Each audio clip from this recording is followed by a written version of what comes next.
Are the threat actors getting better at understanding technology and how to hide in plain sight, or is it the technology that's counteracting that? They are getting so much better in really simulating behavior. It's not this one event which brings you down. It's always a chain of events that has to happen in a certain order. If we're not doing the basics right, then this is just theatre.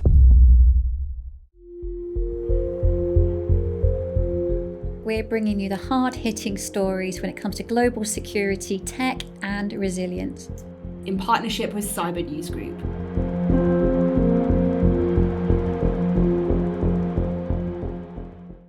Hello and welcome to this episode. I'm Lisa Forte. And I'm Sarah Armstrong-Smith. We're bringing you the hard-hitting stories when it comes to global security, tech and resilience. And today we are joined by Robert Wortmann from Trend Micro. Welcome, Robert. Thank you. Thank you for having me. So just to sort of kickstart, because we're going to get into some really interesting discussion, what is it that you actually do? What's your role within Trend and sort of what does the organization as a whole sort of do? Yeah, so me personally, I have a background in SOC as well as in incident response, threat intel, so more of a technical background, I would say. And I'm assisting our customers or maybe to-be customers in how to integrate technology to not only have technology laying around and not using it properly, but to really see how can we involve our resilience with it and, setting priorities. And as Trend, we are in the market for a few decades. We're a pure-play cybersecurity vendor, having a cybersecurity platform, but also intel services, for example, global incident response, and a lot of research I think we will talk about today. Yeah, so we're going to really focus on how SOCs fail today, which is a really interesting topic. They're not supposed to fail.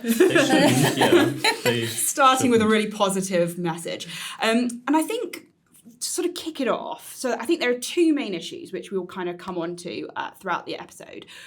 But I think attacks, by and large, they're not hugely sophisticated. Like the vast bulk of attacks that we're seeing are not kind of highly sophisticated, sort of take your breath away type of thing. They're quite simple. And it strikes me that, sort of implementing some level of proper detection and response mechanism could at the very least be mitigating a lot of the damage that we're seeing. And we were sort of discussing before the show about some of the issues. I think one of the big ones and one of the first ones we want to sort of talk about is this issue of dwell time. Now, statistics will put this 5 months, 7 months, 2 months, like depending on where you want to go and what you want to back up, you can probably find the stat for that. But let's just say it is longer than it ought to be. So what do you think the issue with that actually is? So I think I'm very happy you brought up that whole statistic thing, because I think in cyber we have to be very careful with statistics because most statistics are not that reliable.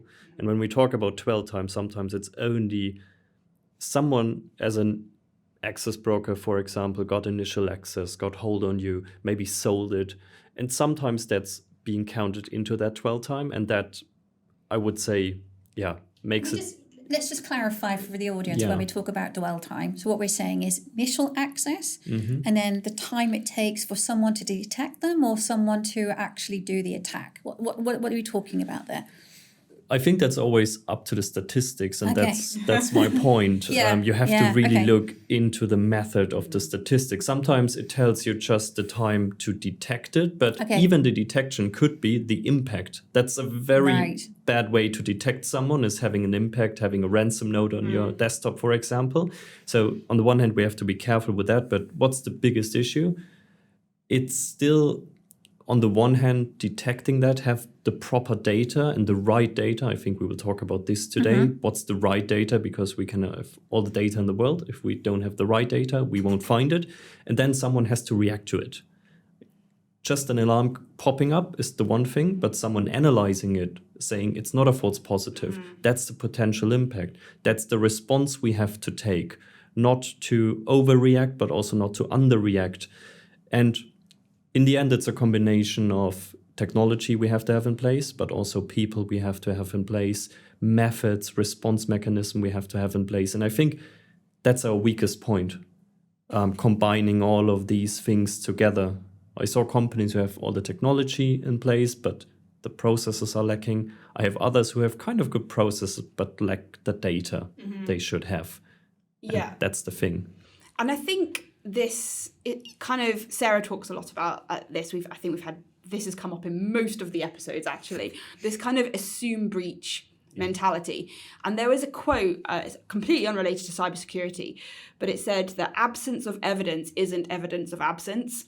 And I was thinking about that the other day. And actually, if you think about, for example, double extortion ransomware attacks, where they're going to exfiltrate data, unless you're very carelessly noisy and therefore are detected very early, in order to exfiltrate data in an undetected way, it will have to be done in small amounts over time, inevitably, right? So I guess the question is, if someone's in your network for any appreciable amount of time, and you haven't assumed that you've been breached, you're looking at things like potential interference with backups, potential data exfiltration. So how do companies need to change their perception of how they're detecting to sort of mirror that? I think, first of all, yes, assume breach is the best thing you can do, and you have to do it because there will always be someone, at least get lucky to get into your network. But other than that, you still have to do everything in your power that nobody gets behind that border, that virtual border. And I think that's still a part where we can do way, way better. If we're looking at the infrastructure CVEs of last year, I think we still don't get the exact impact that's out there. I think some companies patched it after 2 or 3 weeks, and they still don't assume to be breached because nothing happened. But sometimes the impact just goes in, as we told, like 8 months later. So where we need to get better, I think, is on the one hand, we have to get a better feeling about what's normal in our infrastructure and what's not normal. Many companies still don't have a proper mechanism for that. They look at an alert and just don't know if it's a false positive or not. Sometimes they just say it's a false positive, to be honest. And we have to get way better with data. And I don't see that with the customer itself or the company, the end customer itself. As an industry, I think we have to get way better in how to deal with this data, not just throwing around with alerts and data and all that noise, all that foggy stuff. Most companies just are not able to handle this. I don't know how you see this, but even bigger enterprises sometimes are not able to handle this on a daily basis and fast enough to really respond to it. Now for an ad break from our sponsor Trend Micro. As your extended threat hunting team, Trend Micro provides unmatched expertise with 14 global research centers and hundreds of dedicated security researchers. For 16 years, global law enforcement agencies, including Interpol, Europol, the FBI, the U.S. Department of Homeland Security, and the United Nations, have relied on Trend to enhance global cybersecurity. Our support played a vital role in mitigating cyber threats, leading to significant takedowns of groups like the notorious Lockbit ransomware, LabHost, and operations such as Africa Cyber Surge 2. Leverage Trend's cutting-edge research to strengthen your defenses. In the fight against cyber threats, knowledge is power. I want to dig in a little bit to the threat actors and what they're up to.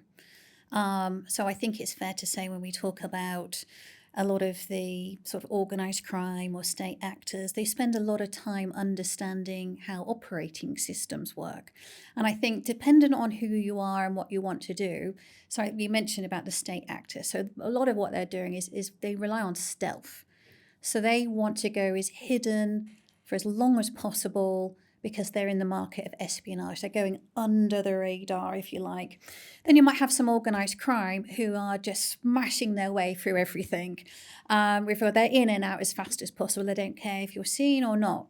But I want to just kind of talk a little bit about, are the threat actors getting better at understanding technology and how to hide in plain sight, or is it the technology that's counteracting that? Which way of the sense would you say? I think both of it can be true at the same time. I think in general threat actors are getting better in that, yes. I think the spectrum of threat actors nowadays is just incredibly wide. Mm-hmm. We have very much amateur level who still get lucky, to be honest. And that's a crisis in our industry. We also have very sophisticated threat actors who are more or less only in a criminal level, I would say. But yes, they are getting so much better in really simulating behavior. And with all the living of the land is getting better and better every other week, to be honest.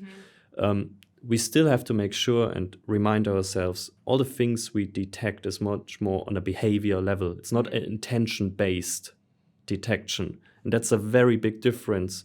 Some people still don't understand. It's behavior detection. It's not intention detection. So it's on us to really get the small hints to see if something is intentionally or just a bad behavior of some enterprise software, for example. Can you talk us through that a little bit more about the behaviors? So I think that's a challenge, isn't it? As you said earlier on, it's the ability to know what's normal behavior versus abnormal behavior, a change in circumstance. And I think one of the things, how do you know the difference between a malicious user and a compromised user? Because their actions might be very similar. So what are you looking for when you're talking about behavior or behavior changes? Is there something that we should be telling people is like, what is it you're looking for specifically that you should say, that's a red flag? That is something you should be really honing in on? Yeah. It's always a chain of events, I think. That's the very important thing. If you only look into a single point of data, it's always incredibly hard to detect the intention behind this. It just can be sloppy behavior, to be honest. But if we just lay out a whole kill chain, for example, and that's what I always say, one of your goals in terms of detection mechanism should be to look at a certain kill chain, for example, from a typical ransomware group. And yes, they are a little bit different, but in general, they look kind of the same. And say, are we able to have data points on every one of these steps in this kill chain? That's the first thing. Are we then able to correlate those things? So not only look into a login of identity, for example, but what is the identity doing after this? Where is he logging in from?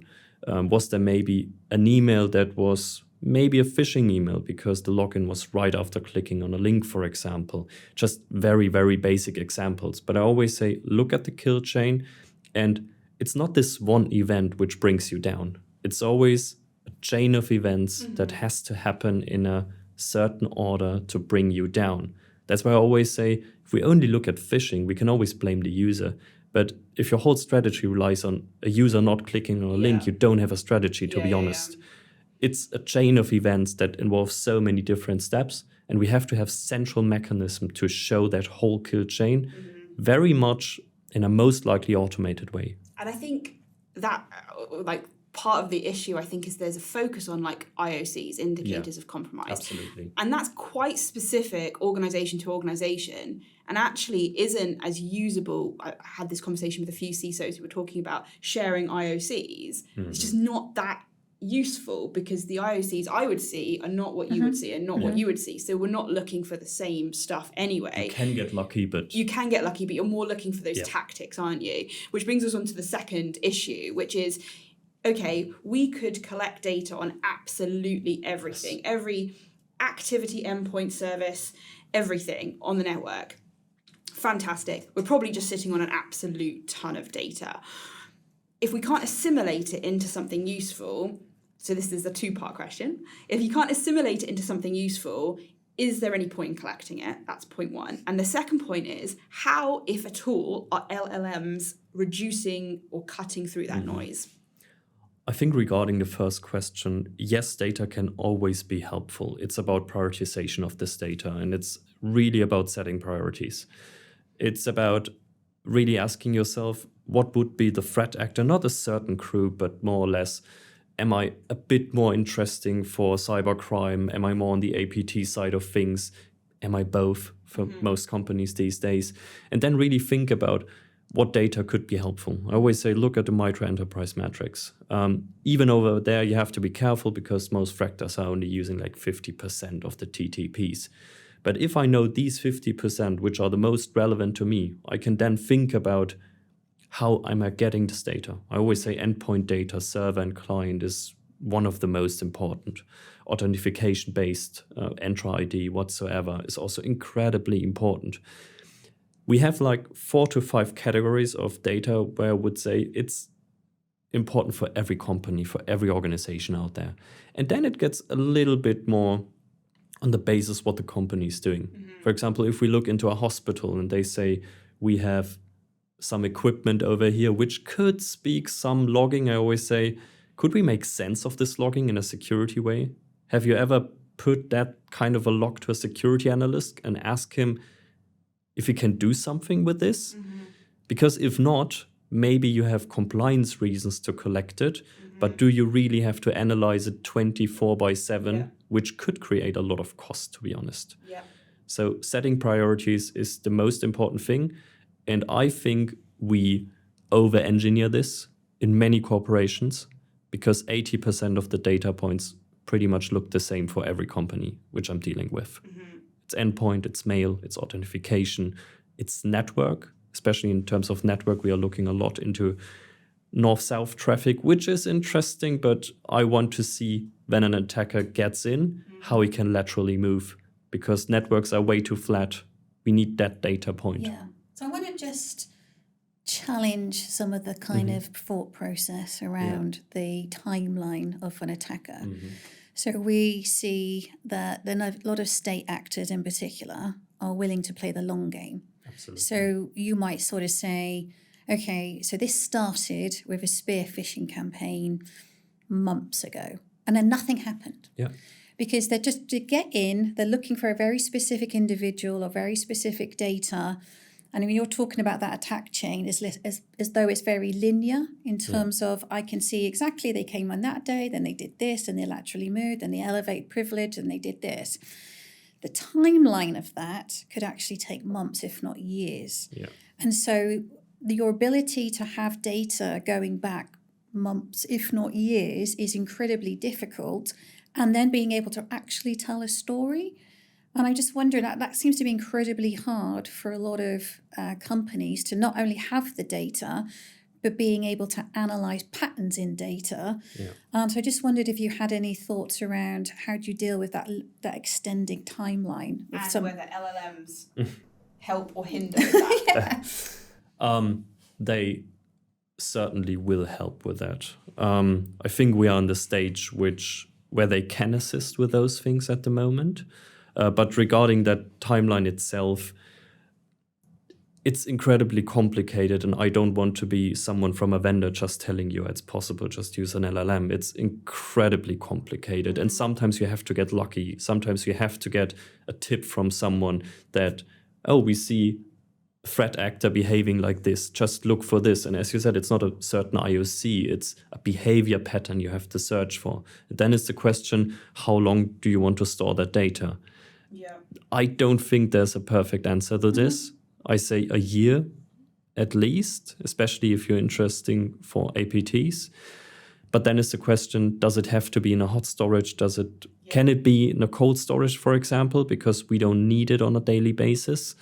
And that's about setting priorities, which I said. But searching for that behavior, I think one thing where we could get better and where LLMs will help is using natural language and not only do threat hunting day by day, but to really see that's how an APT is acting, search for that behavior in this part of our data. It sounds very easy. It is not like that.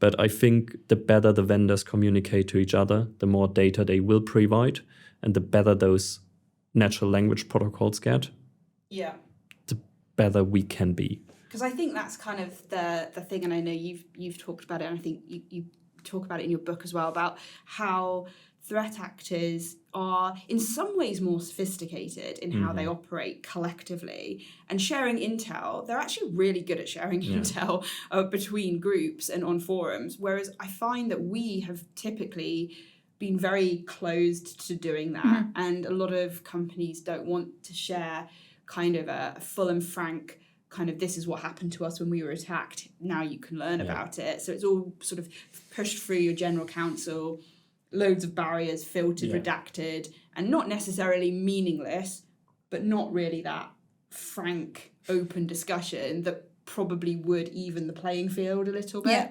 But I guess we've got to come on to Solutioning. At least talking about solutions to this. answer? Exactly. So I always put people on the spot a little bit, Robert. Mm-hmm. So I just say, if there's one thing that you would say that we have to do better, what would it be? I could tell you 5, to be honest. I'm going to give you one major one, and then we'll dig into some other little, what's next? Fix it, Robert. I think what we could basically do way better is cut the paths an attacker could take up front. Because even though the IOCs are constantly changing, the tactics and how they cut through the network, they are still changing, but not that much. Yeah. So having something like an attack path prediction, something like that, we know how they act. That's how they would act within your environment. And that's how you could cut it up front. And that's the way you would be monitoring those. You cannot cut, because you cannot cut every one of those paths. I think that's where we talk a lot about the crown jewels. Yeah. And I remember talking to someone in Microsoft who kind of studies the dark web, and he says 1,000,001 ways in which I can attack you, but only finite reasons why. Yeah. So we think about ultimately what is their end game. Yeah. So data. Yeah. What data? Where is my data? So if we kind of work backwards from that, I think that's where that sort of attack path kind of comes into play. Where's my level of exposure and vulnerability? I'm going to put you on the spot a little bit as well, Robert. If that wasn't enough for you, what if I don't have a SOC? What do I do? So if I'm thinking about a small enterprise, or I just can't afford a SOC as much as I'd love one, what should I be doing? Seek help. To be honest, I don't even think it's valuable for many companies to have your own SOC. Because how many times per year a real incident really happens within the infrastructure? And do you really want to have 10 to 15 people sitting around getting bored, to be honest? Cyber always seems to be exciting, but many companies I'm talking to, they never had a real incident with a real impact. Yeah. And do you really want to have it? I think we have to talk about money at some point. And we always complain about missing budget, and I completely understand that situation. But is it really valuable to have 15 people sitting around? Or do I maybe have a core team of real experts who know the company, who can then help to find the intention behind the behavior I talked about, to have a core SOC team to 2 to 3 people? And to your point on the path, I think that doesn't necessarily require a SOC, does it? Well, it doesn't require a SOC. So just to pull from I started my career in security working counter-piracy operations. And one of the things we do when we had a client, you'd have a ship, you'd have the layout of the ship, and you'd basically plan how you would weld internal doors shut in such a pattern so that if the pirates got on board, they couldn't just go to the normal route to the bridge. They had to work out they were going to be really noisy, they were going to try cut through doors. You knew where they were in the ship, you had time to protect the crown jewels, which was the bridge. Yeah. And that's essentially what I think we're trying to get companies to start thinking about, is assume breach, which is what we said at the beginning, and then work out how do we make this path to the crown jewels so noisy and convoluted. Absolutely. It buys us time and it makes so much noise we know you're there. And that's almost the piracy model. Well, it's quite funny. I was at a conference the other week and I was talking about, we talk a lot about cybersecurity being this cat and mouse game. And I said, I'm sure we've all been grown up with Tom and Jerry. Where the mouse, he's really agile, he's really small, he thinks he can outwit Tom in essence. But I guess we've forgotten who's prey and who's predator here. Yeah. So I just but if Tom was actually clever, he would actually just go and sit by the fridge, which is where the cheese is. I know you want the cheese. I know where the cheese is. So I can just go and put all of my defenses in that one place. Yeah. I think we spend a lot of time chasing our tails, chasing the threat actors around. With all the little things, what they're doing and how they're getting in, and then they're doing this and they're doing that. But if we actually just thought about what is the end game, what is the goal, what are they after, how do I bolster that defense up in essence? So I'm going to ask you, are we looking at things the wrong way round? Is our focus in the wrong area?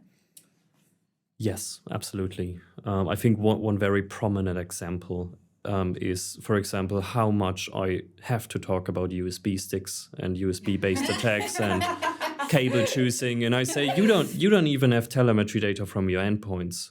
Why do we have this conversation right now? Those people sit somewhere on another continent.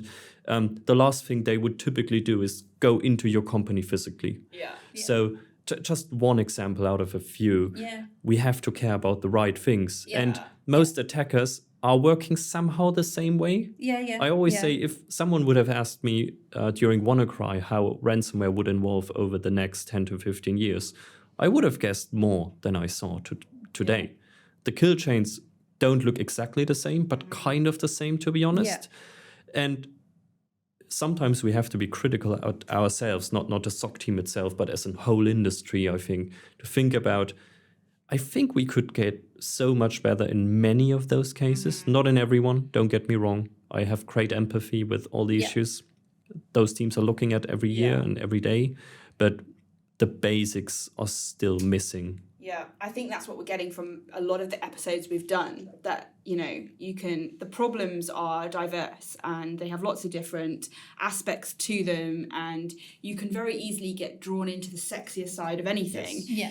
The problem with doing that is what you haven't done is sorted out the basics. Yeah. And so the sexy stuff is great and it sells and it, fills out keynote stages, but if we're not doing the basics right, then this is just theatre. So we're nearly out of time, Robert. I'm going to say, if you were kind of appealing to our audience, if you say, if there's one thing you absolutely must do above everything else, what is it? And what is the thing you should stop doing, if there's such a thing? What do you say this is number one priority, and just drop this other thing?